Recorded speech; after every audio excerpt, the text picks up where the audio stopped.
میری زندگی کا مقصد تیرے دین کی سرفرازی، میں اسی لیے مسلمان، میں اسی لیے نمازی۔ عن عبادہ بن الصامت رضی اللہ عنہ قال انی سمعت رسول اللہ صلی اللہ علیہ وسلم یقول خمس صلوات افترضہن اللہ تعالی علی عبادہ۔ حضرت عبادہ بن صامت رضی اللہ تعالی عنہ فرماتے ہیں کہ میں نے اللہ کے پیارے محبوب نبی مکرم نور مجسم شفیع معظم صلی اللہ علیہ وآلہ وسلم کو فرماتے ہوئے سنا ہے۔ آپ فرما رہے تھے 5 نمازیں ہیں جن کو اللہ وحدہ لا شریک نے اپنے بندوں پر فرض قرار دیا ہے، یعنی اپنے بندوں پر اللہ نے 5 نمازیں فرض کی ہے۔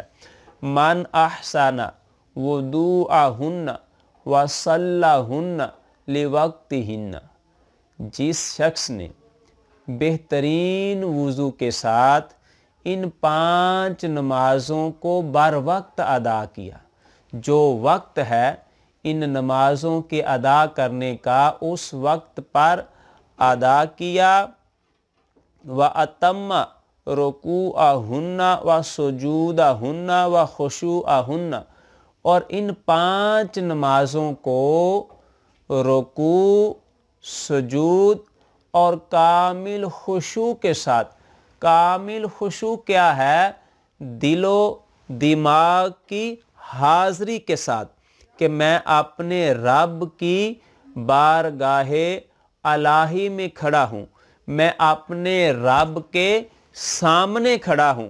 یہ ہے اس بندے کے دل و دماغ میں بات، اور وہ کھڑا ہے اس انداز میں کہ وہ اپنے رب کے سامنے کھڑا ہے۔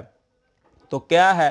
کان لہ علی اللہ عہد ان یغفر لہ، ایسے بندے کے لیے اللہ کا وعدہ ہے کہ اللہ ایسے بندے کی بخشش فرما دے گا، اللہ ایسے بندے کی بخشش فرما دے، یہ اللہ کا وعدہ ہے۔ پھر جس نے ایسا نہیں کیا، وَمَن لَّمْ يَفْعَلْ فَلَيْسَ لَهُ عِندَ اللَّهِ عَهْدٌ، اور جس نے ایسا نہیں کیا، یعنی کہ اس انداز میں نماز ادا نہیں کی یا نماز ادا ہی نہیں کی، نماز ادا ہی نہیں کی یا بر وقت ادا نہیں کی، تو ایسے بندے کے لیے اللہ کا بخشش کا وعدہ نہیں ہے۔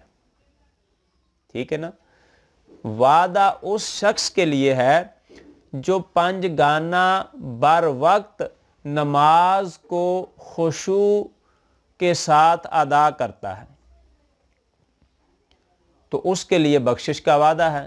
جو ایسا نہیں کرتا اس کے لیے بخشش کا وعدہ نہیں، لیکن وہ اللہ غفار ہے، غفور ہے، رحمان ہے، رحیم ہے۔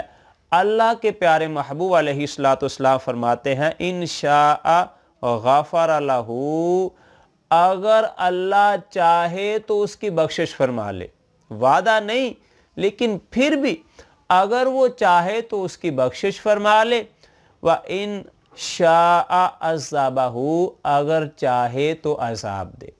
تو برادران اسلام، ارباب فکر و دانش، اصحاب محبت و مودت، دیکھیں آپ کا کوئی محبوب ہو، کسی سے آپ پیار کرتے ہوں، آپ کا کوئی محبت والا ہو، تو وہ آپ کو بلائے تو آپ اس کی ناراضگی سے ڈرتے ہوئے فوراً چلے جاتے ہیں۔ اگر نہ گئے تو وہ ناراض ہو جائے گا، ناراض ہو جائے گا تو ایک قیامت ٹوٹ پڑے گی۔